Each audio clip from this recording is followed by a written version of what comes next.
Hi friends, Sarika recipe मराठीमध्ये तुमचं खूप खूप स्वागत आहे. आज आपण एकदम मस्त झणझणीत आणि चविष्ट अशी सांडग्याची भाजी कशी करायची ते पाहणार आहे.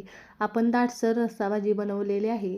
एकदम छान अशी झालेली आहे. मस्त आणि कमी साहित्यात झटपट अशी आपण ही सांडग्याची भाजी बनवलेली आहे. नक्की करून बघा. तर चला वेळ न घालवता व्हिडिओला सुरुवात करूया. सर्वप्रथम मी अर्धी वाटी सांडगे घेतलेले आहेत. आता कढई गरम करायला ठेवलेली आहे. त्यामध्ये हे सांडगे घालून आपण थोडंसं तेल घालून त्यावर खमंग असे भाजून घ्यायचे, म्हणजे भाजी छान चव लागते. इथे बघा, हे छान असं मी हलकेसे डाग पडेपर्यंत भाजून घ्यायचं, काढून घ्यायचं. आणि त्याच कढईमध्ये थोडं तेल घालून आपण थोडं यावर कांदा घालून छान भाजून घेणार आहे. मसाला बनवून घेणार आहे. थोडं तेल घातलेलं आहे, 2 चमचे होईल एवढं. आता त्यामध्ये एक मीडियम साईजचा कांदा उभा पातळ कट करून घेतलेला आहे, तो मी यामध्ये घालून चांगला परतून घेते. इथे बघू शकताय, कांदा मी घातलेला आहे. चांगला हलक्याशा लालसर कलरवर परतून घ्यायचा. इथे बघा, कांदा मी चांगला इथे परतून घेतलेला आहे. आता त्यामध्ये थोडंसं आपण सुकं खोबरं घालायचं, 10 ते 15 लसणाच्या पाकळ्या घालायच्या. खोबरं इथे मी घातलेलं आहे. लसूण पाकळ्या पण मी घालून घेते. इथे बघू शकताय, हे चांगलं आपण भाजून घ्यायचं आहे. चांगलं हे भाजलेलं आहे, बघू शकताय. आता यामध्ये आपण कढीपत्ता घालून घ्यायचा, थोडीशी कोथिंबीर घालून घ्यायची. इथे बघू शकताय, कढीपत्ता कोथिंबीर घातलेली आहे. आणि हे चांगलं काढून घ्यायचं आणि थोडंसं थंड करून वाटण करून घ्यायचं आहे. इथे बघा, हे थंड झालेलं आहे. आता मी छान असं याचं वाटण करून घेणार आहे. गरज वाटली तर पाणी घाला आणि छान वाटण करून घ्यायचं.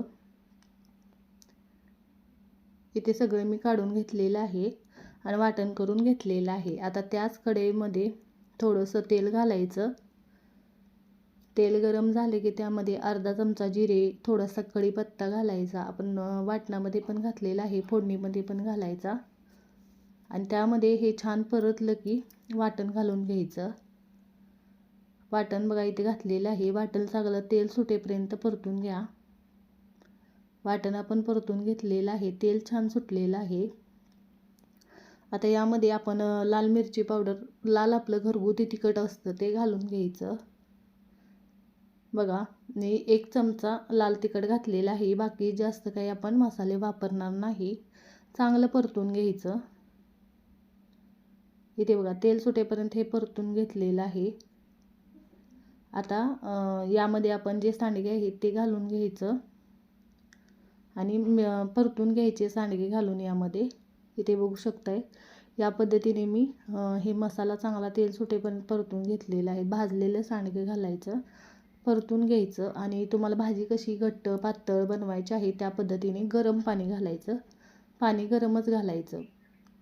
इथे बघू शकताय, मी हे परतून घेतलेले आहेत. आणि इथे बघा, मी जास्त घट्ट पण नाही जास्त पातळ पण नाही अशी भाजी बनवणार आहे. त्यामुळे त्या अंदाजानेच मी यामध्ये गरम पाणी घालणार आहे. इथे बघा, मी गरम पाणी घालून घेते. अंदाजे मी इथे 2 वाटी होईल एवढं पाणी घालून घेते. तुम्हाला जर जास्त सुकी भाजी बनवायची असेल तर तुम्ही यामध्ये फक्त 1.5 वाटी पाणी घालू शकता. शिजण्यासाठी पण थोडं इथे पाणी घातलेलं आहे. दाटसर अशी मी ही भाजी बनवणार आहे. आता अजून यामध्ये थोडंसं मी गरम पाणी घालून घेते.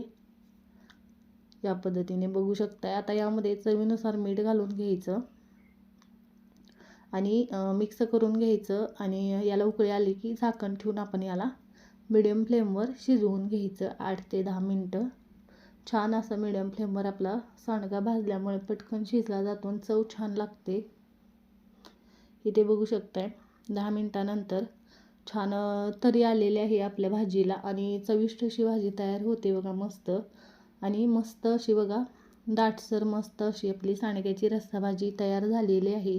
तुम्हाला बघून कळत असेल किती मस्त भाजी आपली तयार झालेली आहे. छान असा सांडगा आपला मऊसूत शिजलेला आहे, बघू शकताय.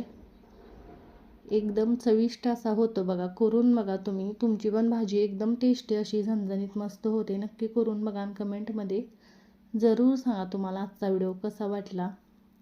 एकदम छान होते. सगळ्यात शेवटी मी इथे बारीक चिरलेली कोथिंबीर घालून घेतलेली आहे. मी गॅस बंद केलेला आहे. बघा, एकदम झणझणीत चविष्ट गावरान पद्धतीने आपण इथे सांडग्याची रस्सा भाजी बनवलेली आहे.